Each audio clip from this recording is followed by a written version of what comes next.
Que la bénédiction de Dieu le Père, de Dieu le Fils et de Dieu le Saint-Esprit soit avec vous et toute votre famille. Bonjour, chère âme. Bienvenue dans cet espace sacré, cette oasis de paix, où nous nous retrouvons pour chercher la face du Seigneur. Je souhaite vous inviter à respirer profondément, à relâcher les tensions de la journée et à permettre à votre âme de s'apaiser en la présence du Très-Haut. Imaginez maintenant qu'un manteau, tissé de la paix qui surpasse toute intelligence, est déposé sur vos épaules, sur votre maison, sur chaque membre de votre famille. Sentez le poids doux de ce manteau, la chaleur du soin divin. Et sur la porte de votre maison, sur votre esprit et votre cœur. Recevez maintenant le sceau du Saint-Esprit, une marque de protection, d'appartenance et d'amour éternel. En ce lieu, nous sommes en sécurité. En ce moment, nous sommes en la présence du Roi. Maintenant, avec notre cœur en sécurité en sa présence, levons-nous en esprit et en autorité. Non pas comme victimes des circonstances, mais comme fils et filles du Dieu Très-Haut, à qui toute autorité a été donnée dans les cieux et sur la terre au nom de Jésus. Ensemble, comme un seul corps, nous nous unissons dans la foi pour entrer dans une bataille qui n'est pas contre la chair ou le sang, mais contre les principautés et les puissances, contre les forces spirituelles de la méchanceté dans les lieux célestes. Au nom de Jésus-Christ de Nazareth, le lion de la tribu de Juda, nous nous élevons contre tout esprit de division qui tente de s'infiltrer dans nos foyers. Nous réprimandons et brisons le pouvoir de toute discorde, toute querelle, toute amertume et tout manque de pardon. Nous détruisons maintenant toute forteresse de tromperie, de mensonges et de communication brisée, que l'ennemi a construite entre mari et femme, entre parents et enfants, entre frères. Nous proclamons que l'amour de Dieu, qui unit parfaitement toutes choses, est le seul fondement de notre famille. Nous ordonnons que tout esprit de rébellion, de déshonneur et d'éloignement qui a attaqué nos enfants se retire maintenant, au nom de Jésus. Nous couvrons l'esprit, le cœur et le corps de nos enfants avec le sang précieux de l'agneau. Et nous déclarons qu'ils sont l'héritage du Seigneur, qu'ils accompliront le dessein divin, pour lequel ils ont été créés, et qu'aucune arme forgée contre eux ne prospérera. Nous annulons toute parole de malédiction, tout diagnostic malin, tout héritage d'échec ou de maladie qui a pu être transmis à travers les générations. Par le pouvoir du sang de Jésus, nous déclarons que notre lignée est bénie, que notre maison est une maison de paix, de provision, de santé et de salut. La victoire a déjà été remportée à la croix, et nous en prenons simplement possession pour notre famille. Et maintenant, avec notre esprit fortifié par cette certitude, je veux vous inviter à vous asseoir au pied du Maître pour écouter une histoire. Une histoire que vous connaissez peu, être déjà, mais que le Saint-Esprit désire insuffler d'une vie nouvelle dans votre cœur aujourd'hui. C'est l'histoire d'une famille, trouvée dans l'Évangile de Luc, chapitre 15. Une histoire sur un père et ses deux fils. Le plus jeune fils, dans un élan d'indépendance et d'autosuffisance, vient vers son père et demande sa part d'héritage. Imaginez la douleur dans le cœur de ce père. Le fils ne voulait pas attendre, il voulait ce qui lui revenait de droit. Mais il le voulait loin de la présence, de la protection et du conseil de son père. Et le père, dans son amour qui respecte nos choix, lui donne. Le jeune homme part pour une terre lointaine et là, dit la Bible, il gaspille tout ce qu'il avait, vivant de manière dissolue. Il cherche à remplir le vide de son âme avec les plaisirs passagers du monde. Mais ce que le monde offre est une fausse joie qui s'évanouit vite et laisse une trace de misère. Et la crise arrive. Une grande famine dévaste la terre, et ce jeune homme, qui un jour avait tout, se retrouve dans une situation d'extrême humiliation, souhaitant manger la pâtée qui était donnée aux porcs. C'est au fond du gouffre, au lieu de la plus grande honte et de la plus grande solitude, que la Bible dit quelque chose de puissant. Revenant à lui-même, il se souvient de la maison de son père. Il se souvient que même les serviteurs de son père avaient du pain en abondance, tandis que lui mourait de faim. À ce moment, la graine de l'espoir germe au milieu du désespoir. Il décide de se lever et de revenir. Il répète un discours de repentir, ne se sentant plus digne d'être appelé fils, mais seulement un serviteur. Maintenant, changeons notre perspective. Regardons le Père. La Bible nous donne un indice sur ce qu'il faisait tous les jours. Elle dit que, tandis qu'il était encore loin, son Père le vit. Comment l'a-t-il vu de loin? Parce qu'il cherchait.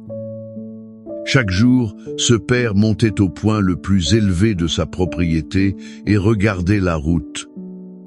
Le cœur serré de nostalgie, attendant, veillant, aspirant au retour de son fils. Il ne voyait pas un rebelle, un fou qui avait gaspillé sa fortune. Il voyait son enfant, le fils bien-aimé qui était perdu. Et quand il le voit, sale, en haillons, sentant les porcs, il n'attend pas.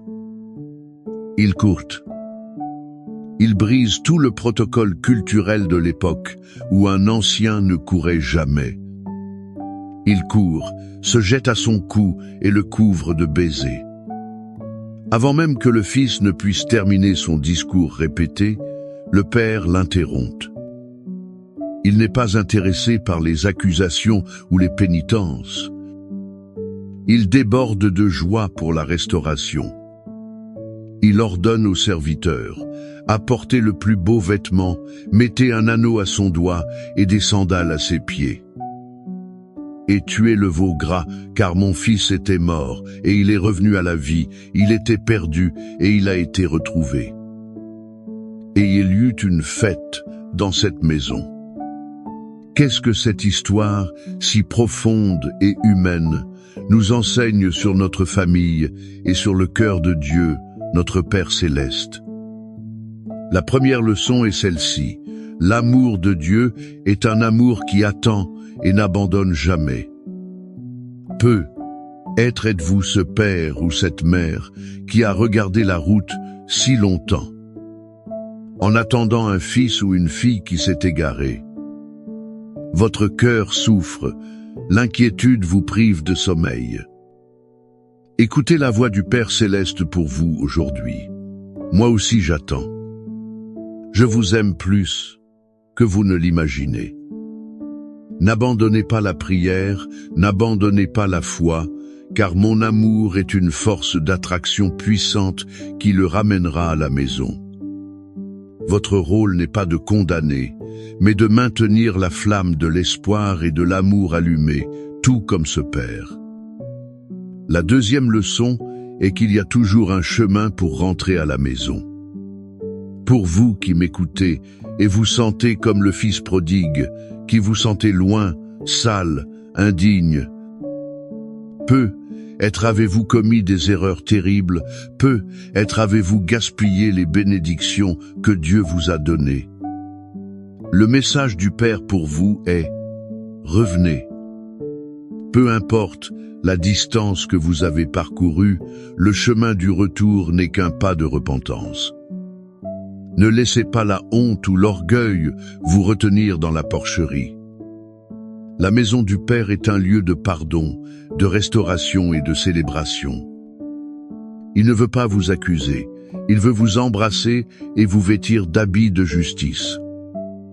Et la troisième leçon, fondamentale pour l'unité familiale, est le pouvoir du pardon pour restaurer. La fête n'a été possible que parce que le Père a accordé le pardon inconditionnel. Combien de nos familles vivent en silence, dans les blessures, dans un deuil constant pour les blessures du passé? Parce que nous refusons de pardonner comme le Père pardonne. Avez-vous été le père qui court embrasser ou peut être le frère aîné? Qui, rempli de sa propre justice, refuse d'entrer dans la fête de la réconciliation? La guérison de votre famille passe inévitablement par le pont du pardon. La décision de pardonner n'est pas un sentiment, c'est un acte d'obéissance qui libère le pouvoir restaurateur de Dieu dans votre foyer. Et c'est cette promesse du Père qui accueille, qui pardonne et qui restaure, qui se transforme en une forteresse de protection sur nous. Les mots que nous tenons dans cette parabole deviennent un bouclier puissant pour notre vie, par la prière et la déclaration de la parole. C'est pourquoi je veux vous inviter maintenant à fermer les yeux, si possible, et à simplement recevoir ces paroles. Elles ne sont pas seulement un poème ancien, elles sont des promesses vivantes du Père Céleste pour vous et pour votre maison.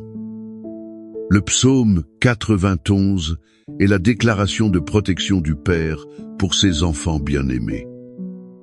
Et le psaume 23 est la certitude de ses soins et de sa provision quotidienne. Recevez-les comme une prière sur votre famille. Lisons ensemble, avec le cœur, le psaume 91. Celui qui habite sous l'abri du Très-Haut repose à l'ombre du Tout-Puissant. Je dirai du Seigneur, il est mon Dieu, mon refuge, ma forteresse, en lui je me confie.